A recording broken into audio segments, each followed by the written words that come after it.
All right. Salutes. Back again. Another episode of Walk With Your Boy. Now, today's episode is going to include, some type of story, me, Bible story, right? Well, I'm going to break down for you guys and show y'all what these stories are actually about. And that's what I've been trying to do this entire time. But today's story is going to be a good one. Today's story is about Sodom and Gomorrah. And if any of you Bible thumpers out there got any objections, hit the chat and let me know. Because this is not going to be the last time I do this. This is what I'm trying to do to open people's eyes. Because society as a whole is not that intelligent at all. So when they created these stories, they created them so a person with limited intelligence can get an idea of the past and the different types of technologies that were created in the past. And even though your conscience can't understand it, the subconscious does. And over time, if giving, time and nurturing, the body will process this stuff, and then an epiphany will occur. So, I'm going to break down this story, Sodom and Gomorrah. It's not about sins and destruction. This story is actually about science. This story is actually about breeding animals and disposing of undesirable animals. If you have, it's a situation in Texas. It's been going on for a while. The extermination of the feral pigs, or the wild pigs of Texas. They kill thousands of these things a year. Sometimes hundreds of thousands of them a year. And they cannot seem to curb the numbers on these animals. And the reason being is because these aren't wild animals. It's an invasive species that's introduced into nature and has begun to overpopulate and affect the surrounding area. So this is a man-made creation. These feral pigs down there in Texas. And believe it or not, this story, Sodom and Gomorrah, is telling that same tale. So if you want to see Sodom and Gomorrah, go to Texas and learn about the wild pig population out there and what they've been trying to do to curb the numbers on these animals. Because these animals are considered invasive. They're dangerous to wildlife, and they're also dangerous to the surrounding inhabitants, human inhabitants. There is no symbiosis between these animals and nature and the natural way of things, because these animals were never meant to be released into the wild. They were meant to be domesticated. That's why they always come back and affect the human population. Because whether you believe it or not, these animals have an inherited nature to want to return back to their natural origin, which is in human population. But since they're feral, they're infected, they haven't been domesticated or dewormed, they tend to act out and destroy everything around. So I'm gonna talk about this story. And let me know in the chat, guys, if the sound is good. If the sound's not good, I gotta change something. But as you know, I'm on my treadmill, I'm doing my walk, and I'm gonna be telling you guys about this Sodom and Gomorrah story, which a lot of people don't know the interpretation of it. They think it's about sin, Abraham and Lot and his kids. But what it's actually about is science. The science of breeding, the science of processing and taking care of domesticated animals.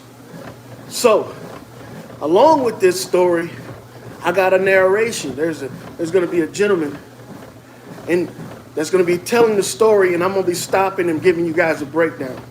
So bear with me, guys. Let me know if you can hear what I'm saying. So, yeah, sit back. This is going to be a good story, y'all, because I'm going to give you references that you can go look up for yourself. Because there's people out there that can do these videos better than me, but they don't have the information. So if you hear this information and you know how to make a better video to explain it utilizing this technique I'm using, then you can do it as well. This is not my information. This is not exclusive to me, and I'm not trying to get any exclusive rights to anybody making videos about this information when I'm putting it out. All right, without further ado, let's jump into it.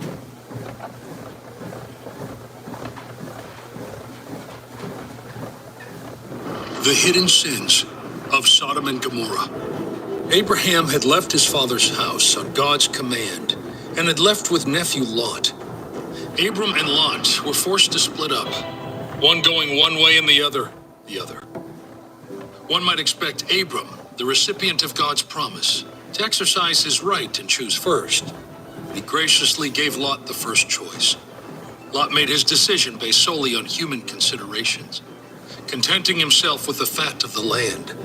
Abram's decision to let Lot choose. All right, so right off the bat, they try to turn this into a religious story by giving these characters names and characteristics that relate back to religion. We learn this story from religion, but watch how this guy talks about it and how he's going to break it down. First was undoubtedly a faith-based decision, with Abram focusing on things spiritual, that is, God's promise, rather than things temporal. Lot's decision was completely selfish, and he left Abram and went to Sodom.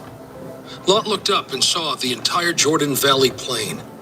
This valley was lush and fruitful, well-watered, and resembled the Lord's garden.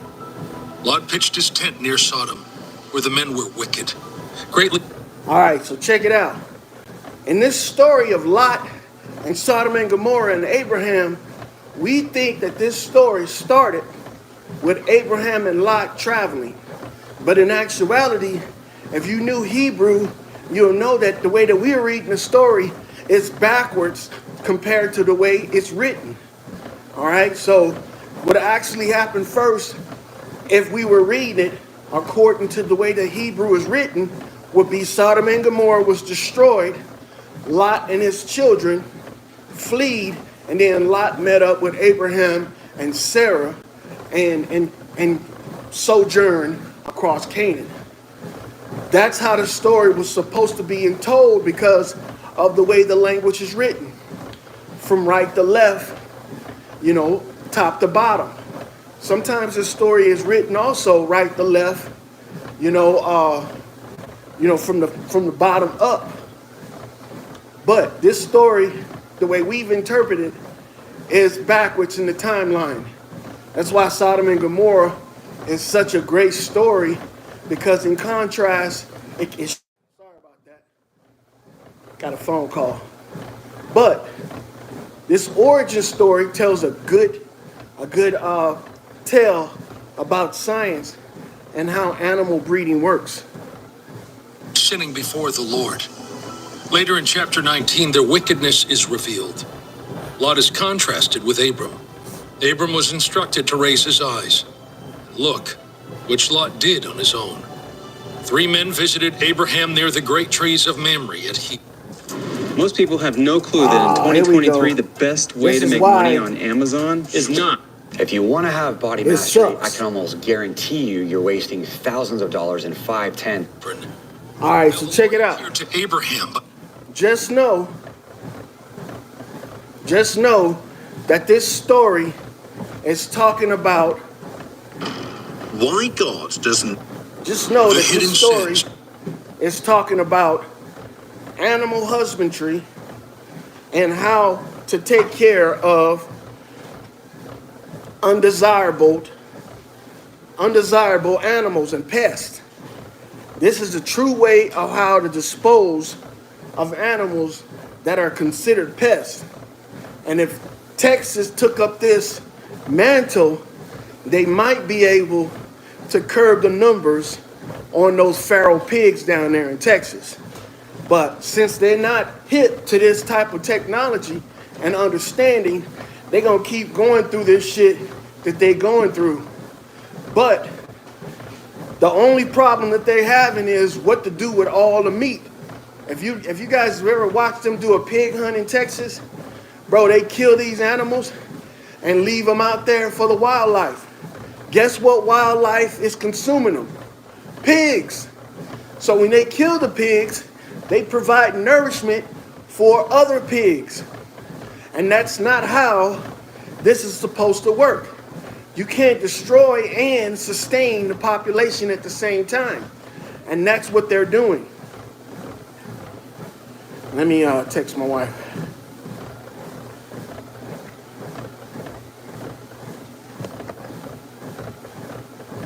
All right. So, look at how, this is how in the biblical times they dealt with feral animals.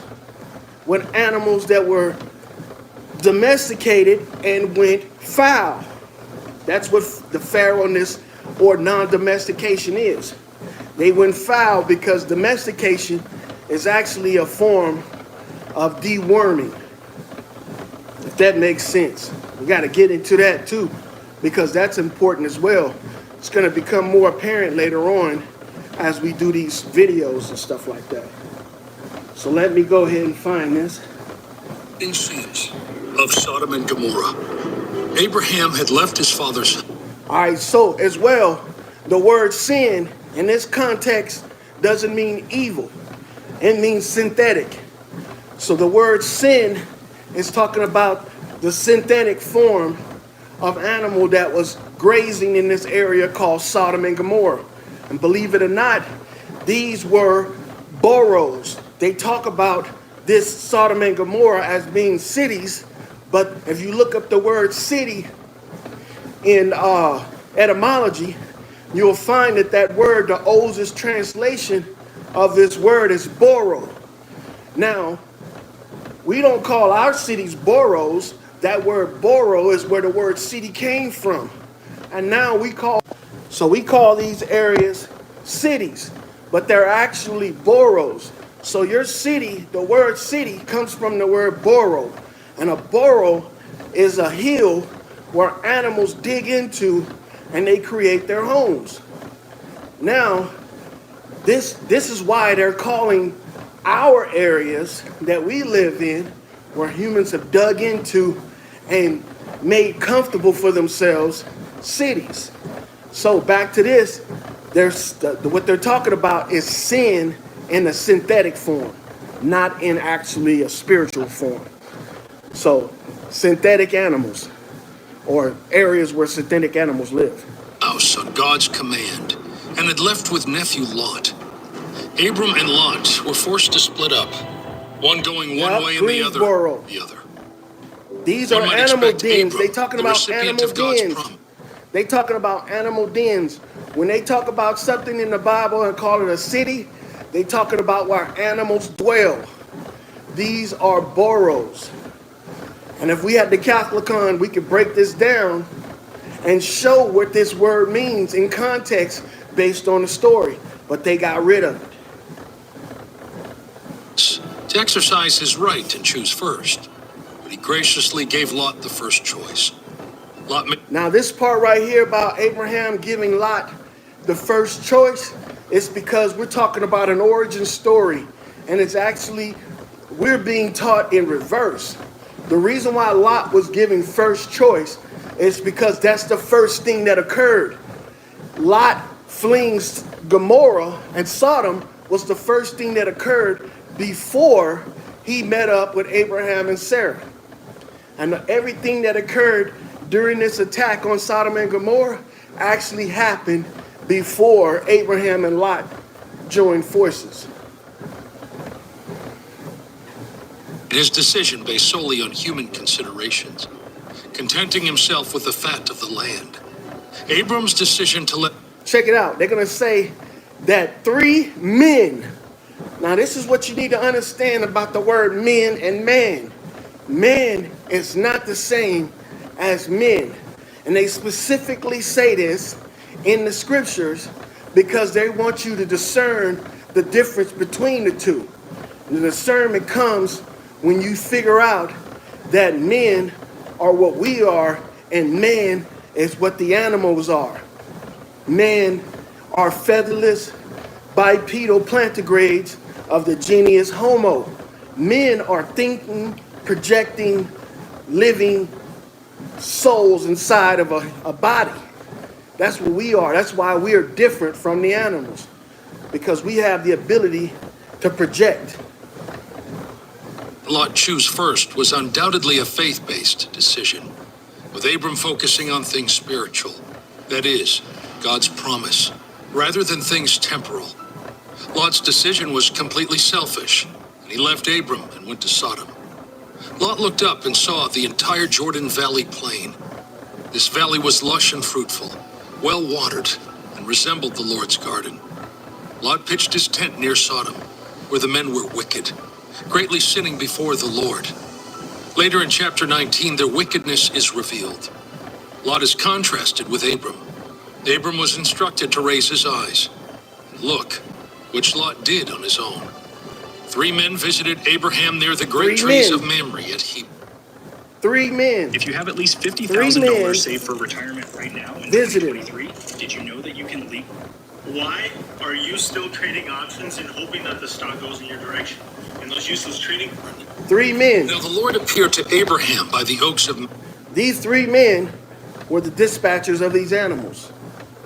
Similar to how they go out and they hunt these wild pigs in Texas.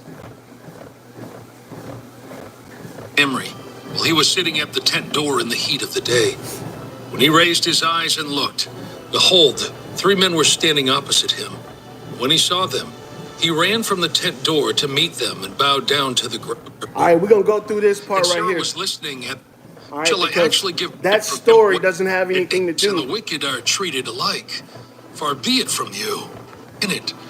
Far be it from you to do such a thing. As people within the city, will you indeed sweep it away and not spare the place for the sake of the 50 righteous who are in it? Far be it from you to do such a thing, to kill the righteous with the wicked, so that the... Now this portion right here talks about how Abraham is somewhat pleading with God.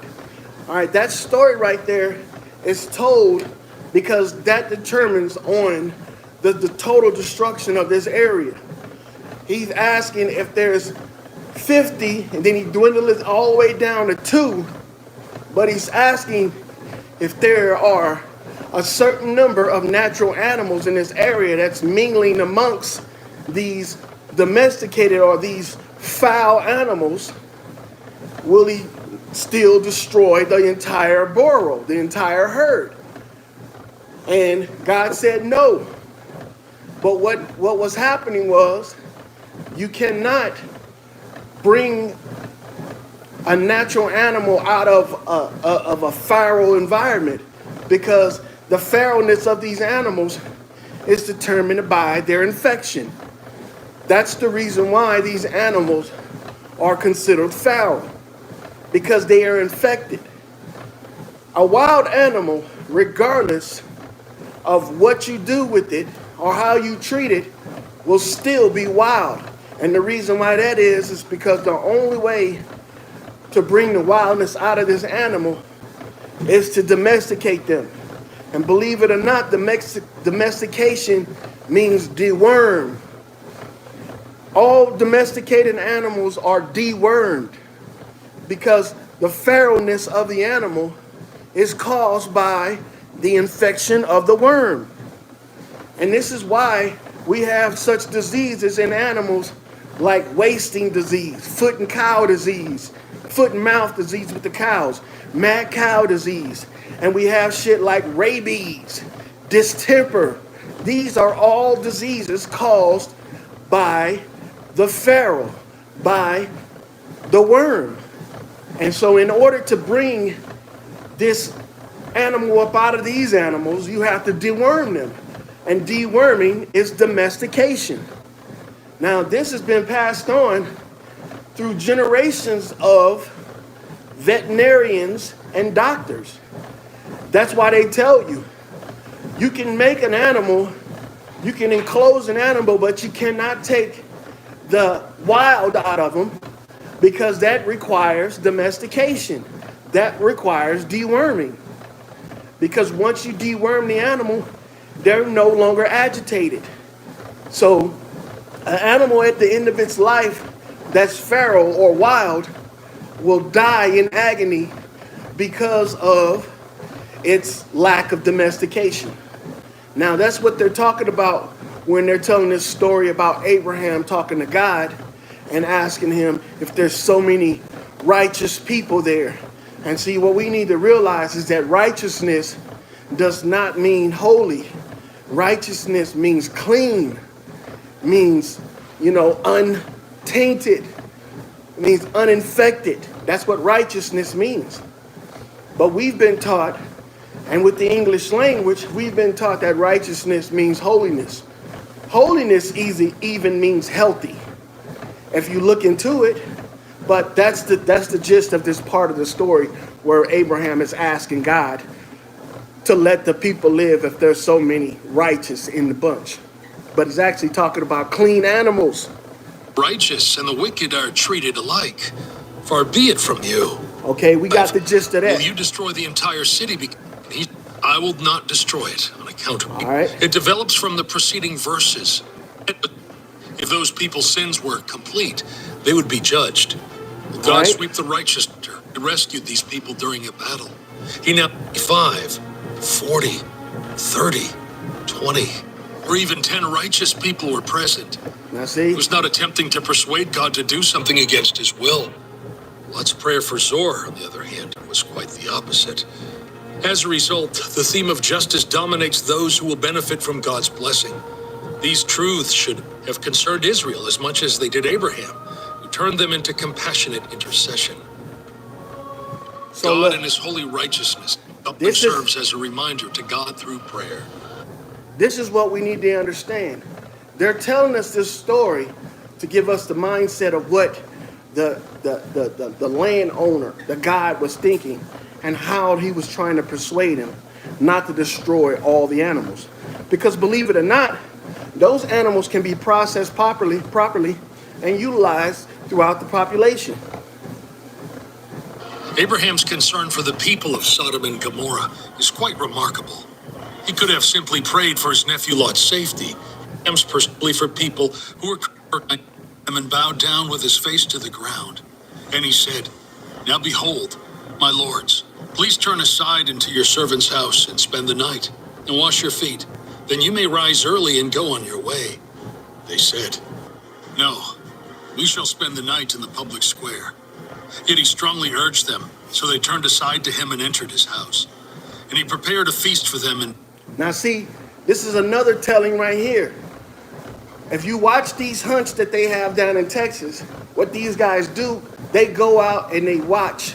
They go out and they sit and wait. They stalk their prey. So they go amongst the prey and they watch their behavior. That's why these guys said that they didn't want to stay away from the area. They wanted to go to the public square, which is in the center of the town, which is, if we're thinking about this as in a borough, it's at the center of the borough, or the highest point of the borough. A borough is inside of a hill and all the animals are dug in. So when they go and sit at the top of this thing, they're not within sight or view because they got the high ground. They can look out amongst the valley and watch the animals graze. That's why that part of the story was told, that they wanted to go to the center or the square of town. Baked unleavened bread, and they ate. We have no reason to believe that even the meal that they had is like what we have when you go hunting. When you go out hunting, you don't bring a full course meal.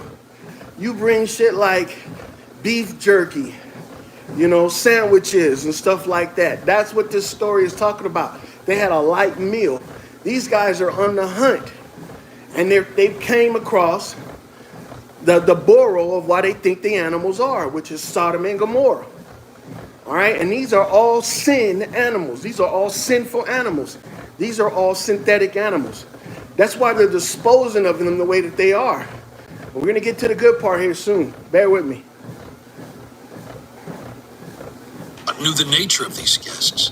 To him, they probably seemed like distinguished guests with an air of righteousness and morality about them. We see that Lot was sitting in the gate of Sodom. Lot's life was a gradual decline as he kept compromising. He went from looking towards Sodom, Genesis chapter 13, verse 10, to pitching his tent towards Sodom, Genesis chapter 13, verse 12, to eventually living in Sodom, Genesis chapter 14, verse 12. Unfortunately, he lost everything when Sodom was attacked. Now, after returning to the infamous city, Lot was seen sitting in the gate of Sodom, which indicate that he had become a civic leader. The gate area of an ancient city was like a community center where the city's respected leaders would come together. Now, if you haven't noticed, I'm talking about animals. So in reality, if you guys grew up in the age of the early 80s, everybody know, or everybody that did, used to watch Wild America, these animal shows. And what you're looking at and what we're being told is just like the narration of these stories that they tell in Wild America, Mutual Mamamaha, you know, and the Crocodile Hunter, where they watch these animals. They're actually stalking them. They're watching these animals, and they're, you know, documenting their behavior. And that's what this portion of the story is when they're talking about Lot. Yo, when you come in, hit that like button. It's free, guys. It's free. Settle arguments, talk over important matters, and keep an eye on everyone coming in or going out of the city. Lot was a good and moral man who felt deeply troubled by the wrongdoing he saw all around him. 2 Peter chapter 2, verses 7 through 8. And if he rescued righteous Lot, who was tormented by the immoral conduct of unprincipled and ungodly men, for that just man, while living among them, felt his righteous soul tormented day after day by what he saw and heard of their lawless acts. Peter has already shared with us the story of how God saved Noah. Now, All right. around him. Yet he didn't take strong enough steps to remove himself and his family. Saw his All right, so this part right here is talking about of Sodom. Later on in the book of Ezekiel, the moral chapter character of 16, Lot. God expressed strong disapproval of Judah's significant wrongdoing during the later years. Sodom and the had arrogance, abundant food, and careless ease. But she did not help the poor and needy. They were haughty and committed. All right, we're going to fast forward through that. This. Combat veteran Sam Brown is ready to step up and... All right, so look. From there, you go to Lot and his family meeting up with the three men, and an ordeal occurs to where they start the destruction of Sodom and Gomorrah, right? All right, so let's break down some things that are important in this story about Sodom and Gomorrah.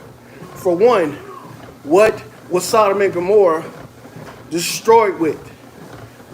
Everybody that's read the Bible about this story knows that they were destroyed with the three strangest things prophets did. Brimstone and Number fire. One, why did God tell Hosea to marry a prostitute? Right, brimstone and fire.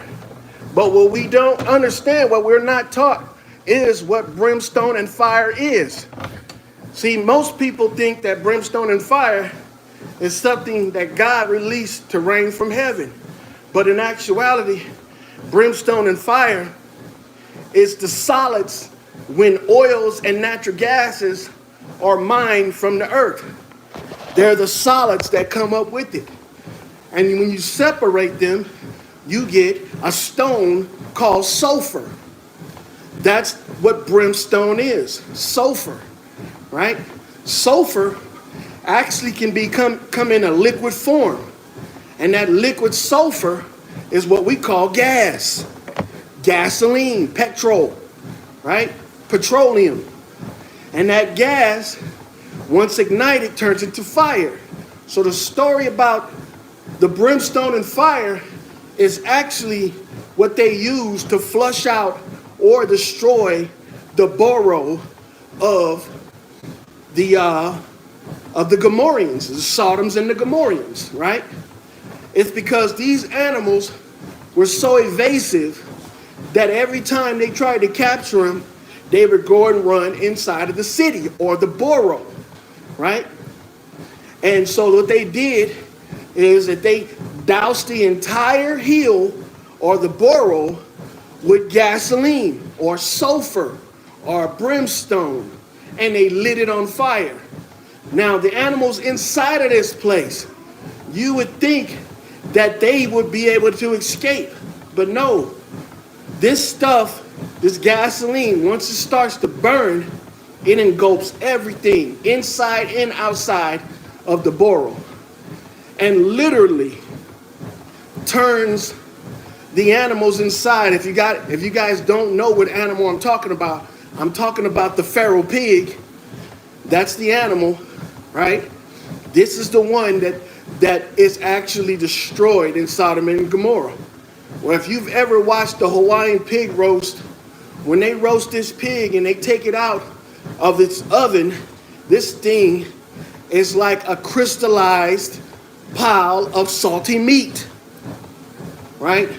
And this is where the story about Lot, the part of the story where Lot's wife turns back and turns into a pillar of salt, represents. She is what they would call the asada that was cooked in the story of Sodom and Gomorrah. Now, you can look this up. When you cook meat over a gasoline fire, it turns into biochar. It turns into a crystalline substance that is void of all life and bacteria, because this stuff has been cooked to a temperature of over 300 degrees intensely, instantly. It's like a flash fire. And that's what happens to Lot's wife. She didn't literally turn into a pile of salt. She was just a cooked pig. That's all that was. See, and they tell you that she looked back. If you look into etymology of the word look, and you scroll down, you will look and you will see that the word look back means to not waste time. And that's what the fire does when you utilize gasoline. It doesn't take time to kindle. It just flashes and cooks at an intense heat until the gasoline is burned off. The story at this point with brimstone and fire destroying Sodom and Gomorrah is talking about a fire that was induced by some hunters that were hunting feral pigs, wild pigs, in this location that were overgrown, that were destroying the environment. And these pigs were in such large numbers that they lived in a borough that was the size of a city. That's why they call it a city, and it actually means a borough. When they killed these animals, the animals couldn't flee the city because they were trapped inside of the borough. They were trapped inside of their dens. And the gasoline was poured inside of the den and on top of the den and lit on fire. The entire thing was a big ass oven. And Lot's so-called wife was one of the animals that were able to get away from it, but were actually still affected by it. And she was burned to a crisp outside of the borough, outside of the city. And she was like a pillar of salt. If you guys don't know, an animal that when cooked creates its own sodium, or is high in sodium, is the swine. That's what they're talking about. Now, the story with Lot and his two daughters is the same story that led up to the destruction of Sodom and Gomorrah. See, because the animals were breeding profusely, just like in Texas right now, how these pigs are overgrown and they're outsourced to the hunting because they're so destructible. These pigs in Texas destroy everything. They destroy the natural wildlife, and they also destroy the farmlands. That's why they're killing these things in such high numbers, because they were a creation that became out of control. These were sinful beings. These were synthetically created animals. Pigs. Pigs breed weekly, sometimes monthly. They breed monthly, and they have their litter in such a quick time that as soon as they finish having a litter, they can start breeding again and have a litter like in stages. So a pig in 1 year, in one litter, they can have up to 10 babies. In 1 year, a pig can have over 100 babies.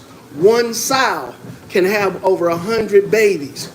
And so that's why they considered this a borough or a city that was populated with sinful creatures or sinful beings, because these were synthetic animals. They were a hybrid that was created from the cow and the human, and they were made as a food source, but only in domestication.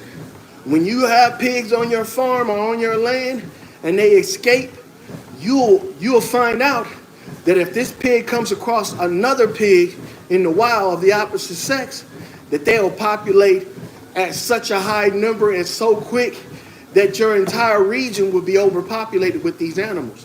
But the way that they dealt with these animals to remedy this issue is the way that Sodom and Gomorrah was dealt with. And this is what Texas needs to do if they want to curb the numbers on these animals. Stop going out and game hunting these animals, shooting them, and leaving their carcasses for the other pigs to come along and eat them. Because the other pigs, once you leave these animals out there in the fields, the other pigs are drawn to the smell of death. They're drawn to the smell of meat. So they go out there and they eat and feast on them, which sustains them because food is low out there because the pigs are so outnumbered. The story of Sodom and Gomorrah is actually talking about population control of domesticated animals that went feral. That's what this is about. See? And when we think of as a judgment by God with brimstone and fire, it's actually the proper way of dealing with these animals on a mass scale. Find out where their burrow is, and then don't flush them out. Capture them and encapsulate them in their burrow, and then utilize sulfur, brimstone, or petroleum, or gas to destroy or dispatch them. That's how the Bible talks about getting rid of pests and invasive animals, is to burn them. Burn them, which will cause the other animals to flee from the smell of their own flesh or their own species burning. It will drive them out of the land and cause them to be pushed into higher territories where more predators can prey upon them. See, prey upon them. Now, the reason why Abraham didn't pray for Lot is because Lot didn't come in contact with Abraham in the story if you read it the way the Hebrews wrote it. The story started with Lot being in Sodom and Gomorrah being destroyed, him and his family fleeing, him mating with his daughters, and then coming across Sarah and Abraham. That's how the story's written in Hebrew. It's written backwards. And the reason why we don't get the meaning of it is because our people will perish from lack of knowledge. The reason why we don't get the meaning of it is because it's being taught to us in a total opposite way. Brimstone and fire is actually gasoline. Sodom and Gomorrah, the cities, were actually burrows or dens. And the Gomorrhians and the Sodians were actual animals, feral pigs. Lot's wife was an example of what gasoline does to a pig. It turns them into a solidified pile of salt because pigs are high in sodium. And once the fire and the gasoline gets on them, it burns them, seems like, from the inside out. Now, The story with Abraham, the reason why it comes later is because Abraham and Sarah were meant to have a kid. They were Lot one of the batch of new breed of animals that came from Lot and his two daughters. And see, anybody knows that when you breed a father and a daughter or a mother and a son, the next generation of animals will have a hard time breeding because of the ancestral nature of their creation. When you breed two brothers together, a brother and a sister together, two siblings together, right? 9 times out of 10, you're going to get a defect or some abnormality where it becomes difficult for these animals to breed together. For one, they're siblings, and 2, they have the same genetics. Now, 3 would be the form on which they were bred, and that's where the story of Abraham and Sarah comes in after the destruction of Sodom and Gomorrah. Now, I'm going to go into this on a later date and have slides to show people what I'm talking about, because that story of Sodom and Gomorrah is actually a story of science. It's not a religious story. It's a scientific story talking about how to deal with invasive animals in an environment of their own, meaning the city or the borough or the den of these animals. You know how they talk about the den of Satan? They talking about the animals' homes. If those people in Texas wanted to get rid of those pigs, because believe it or not, they are a good food source. And they also a good source for game hunting, because they populate so fast and they mature so quick that you can get a young pig at about 300 pounds. So it doesn't take that long for these animals to mature and be hunted. And this is what the Bible's talking about when it's talking about Sodom and Gomorrah, the dispatching of these animals. I'm going to keep on saying it because people are getting the wrong impression about the Bible. The Bible is a textbook. It's what they call a biblioteca. I know a lot of people of today don't know what a biblio is. They don't even know how do you used to look up this shit? The books in the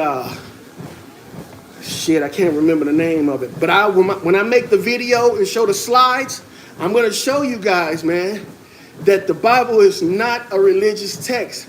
It's an actual textbook. It's not a text for religion. It's a textbook. And that story about Sodom and Gomorrah is talking about how to dispatch wild pigs. So I hope you guys got something out of that, man, because believe it or not, a lot of people are being led astray because of their lack of knowledge. And see, you perish from a lack of knowledge because you don't know how to take care of yourself. So you rely upon others to take care of you. You know, in the Bible where it says, do not lean up on your own, judgment. Lean upon the judgment of God. That's actually backwards. That's actually backwards. If in Hebrew the words are written right from left, we're reading it backwards. It should be, do not depend upon the judgment of God, but upon your own judgment. And this is why so many people perish, because believe it or not, we are gods. And we don't realize it. And we turn our power over to other gods. And some of these gods are helpful. Some of them are nefarious. That means that they're evil and they only have their best interest in mind. So we got to be careful, and we got to take our destiny in our own hands. And when we're reading the Bible, we got to stop looking at it as a religious text. God gave you the ability of discernment. That's how we were created.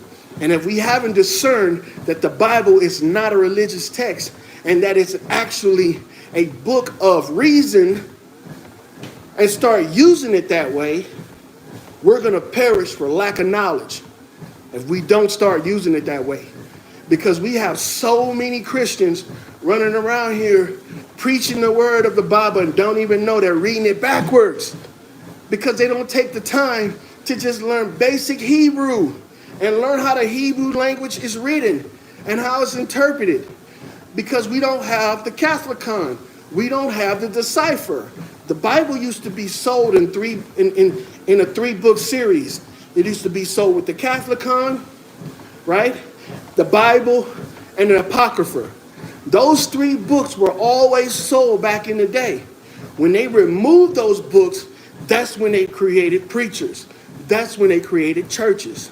Before they were called churches, they were called temples. What is a temple? A temple is not a place of worship. It's a schoolhouse. It's a college.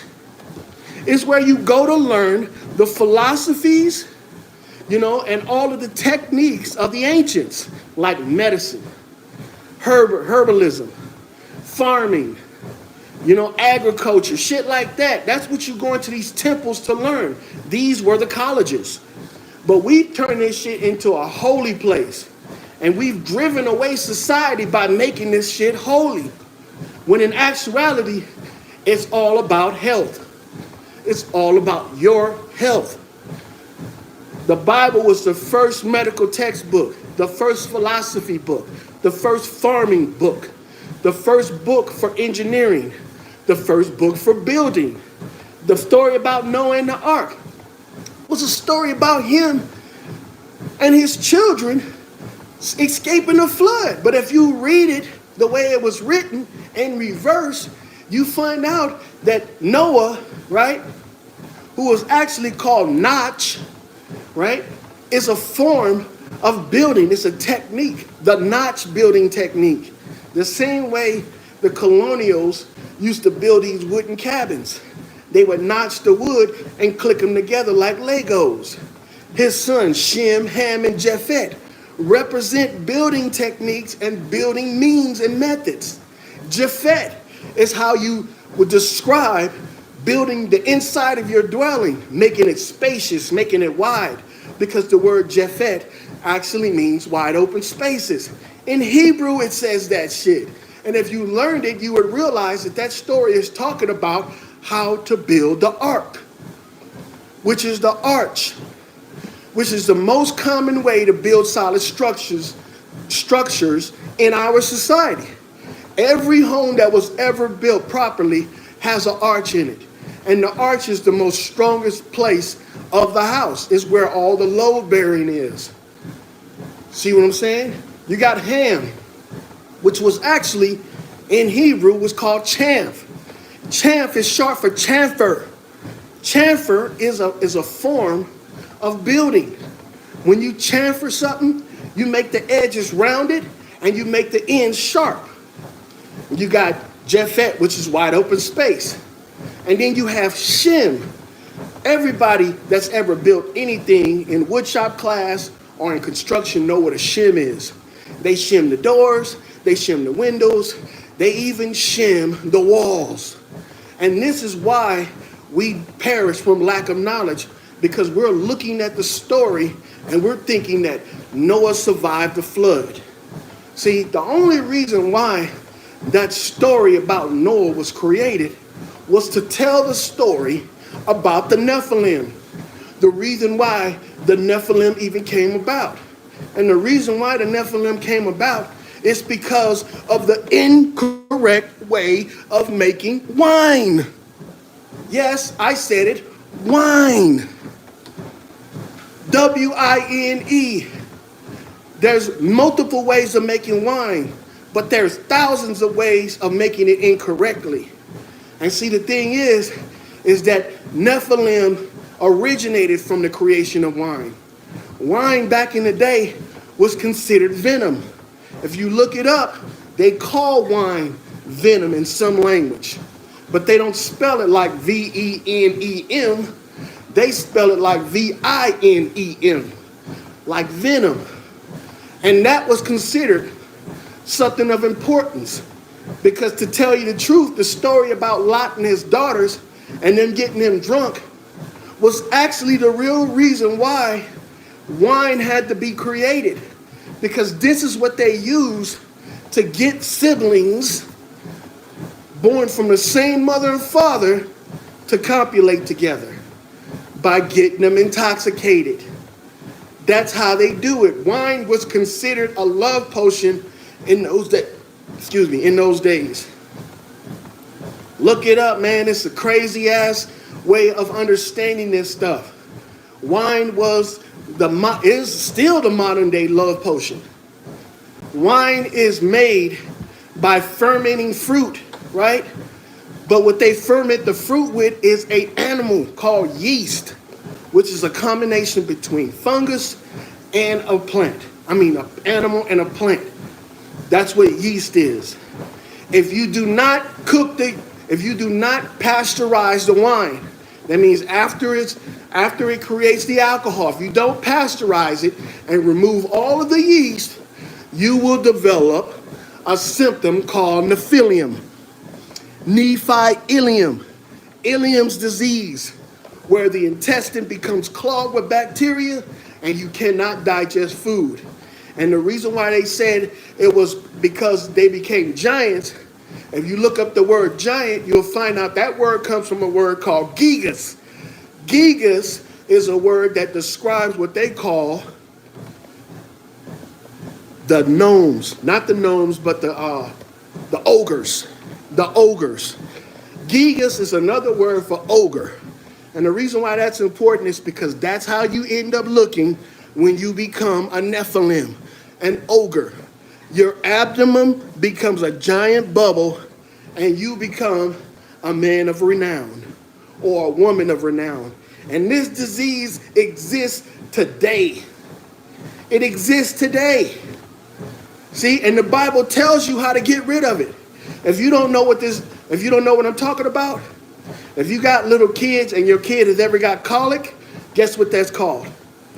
That is called gigas. That is called giant. That is called Nephilim. Nephilium. It's when the intestines become blocked because the overconsumption of bacteria.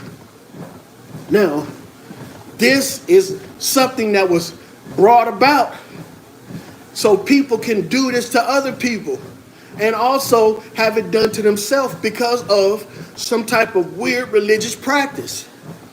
See, there are people out there that want you to suffer for suffering's sake. And that's what you need to fight against. That's what I was talking about these good people and bad people that don't care about you. They only want you to deal with them for their sake. And also leaning up on other people's judgment over your own judgment. Nobody should be able to tell you anything about yourself because you know yourself better than anything or anybody. So this entire video was made to give you an interlude on what I'm going to show you guys with this story about Sodom and Gomorrah at a later date. I hope you guys like this story, and if you don't, that's fine. Leave a comment. Let me know what you don't like about it, and I'll make some corrections. But the story is never going to change, man. Believe it or not, this story has been passed down through generations and generations.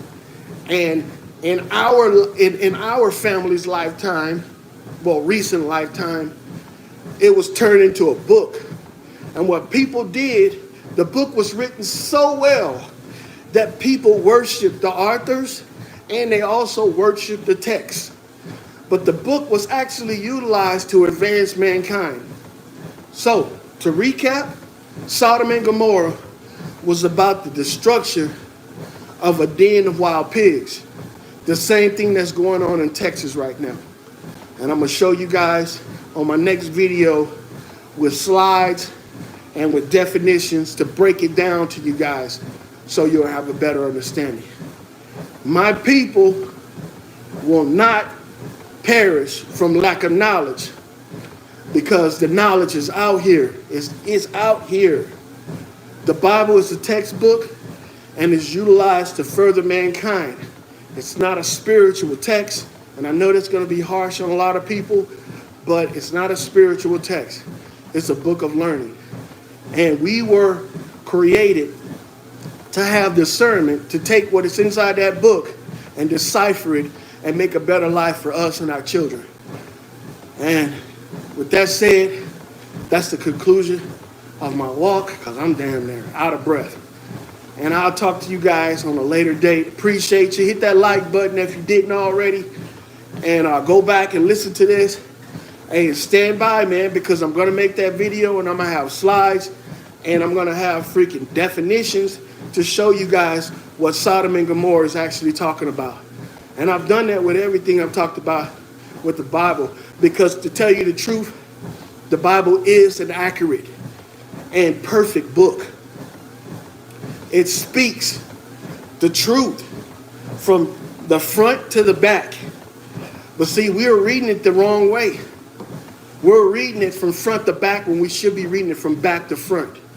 And the interpretations are backwards too as well. So, like, share, subscribe, and hit your boy up next time on Walk With Your Boy. Salutes.